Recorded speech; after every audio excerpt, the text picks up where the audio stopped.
this story of class 6A by Bharati Public School, Noida. Today I am going to show an experiment on the reaction of baking soda and citric acid in presence of water.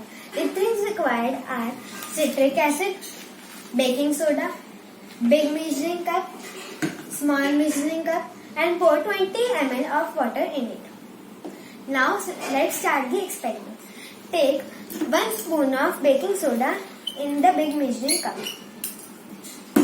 Then take citric acid in the big measuring cup.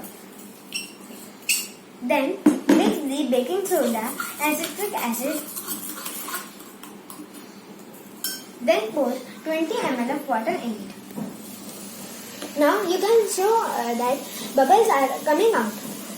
This shows that carbon dioxide is made from the solution of baking soda, citric acid in presence of water. Thank you.